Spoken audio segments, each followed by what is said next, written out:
So as far as leadership goes, this is my truth. I think leadership is the most important, but also the hardest skill to develop because it requires all of you. Physical, mental, emotional, and spiritual development.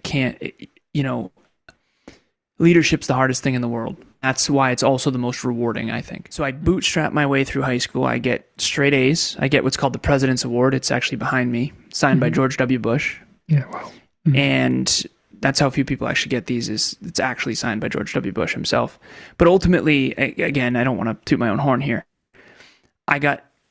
You have to get straight A's through all years of high school, 4 report cards a year, 4 years, 16 report cards straight.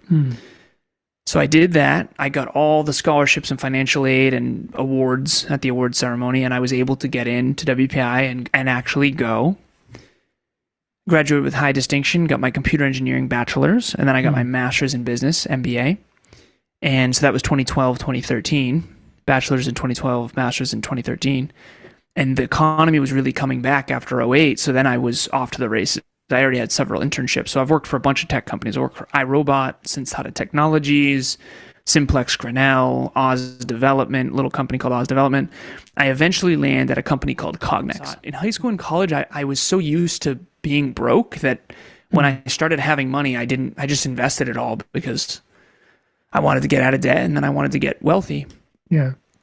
And then I got in my car accident. So I'm 26 at the time. I'm up in New Hampshire, my fault. I'm supposed to yield, dark winter night. The snowbank is covering the yield sign.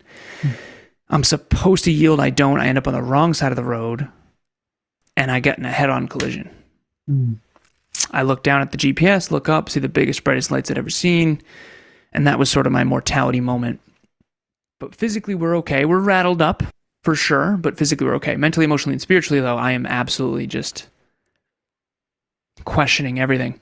And the reason why is because my dad died in a car when he was 28. Yeah. And so I'm 26 at the time, and this is the second chance my dad never got. And this is when I have my sort of, okay, who am I? Who, what, when, where, why? Who am I? Why am I doing what I'm doing? What do I actually want? Am I fulfilled? Did it matter? Where am I headed? Where was I before? How am I going to achieve my dreams? What are my dreams? All that kind of stuff. And mostly the why. Why am I living the way I'm living? Yeah. And that was my sort of transformation moment. And that was 10 years ago. So I went from externally successful, achievement-oriented, improvement-oriented, to I'm channeling all of that inward. Self-improvement, personal development, personal growth, mental health.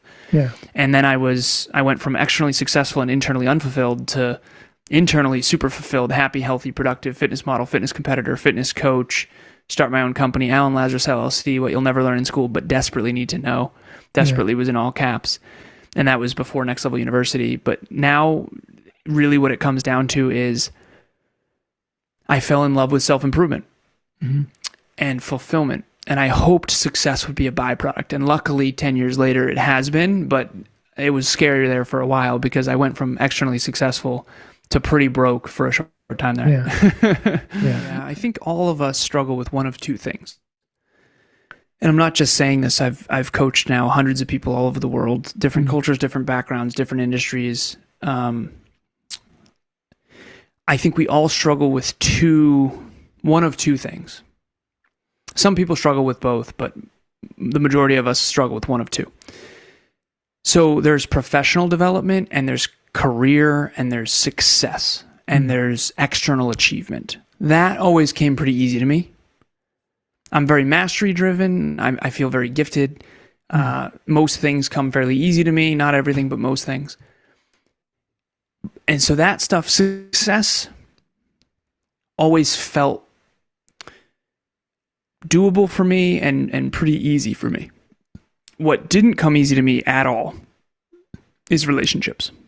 Same. I want to help other people unlock their true potential, and that's what I do for a living. The vehicles are coaching, training, and podcasting. Coaching is one-to-one, training is one-to-several, podcasting is one-to-scale.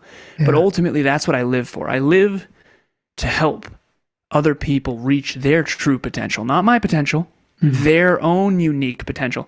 And it helps me learn about myself, others, and the world, which then helps me do it even more. So it's a flywheel, it's a snowball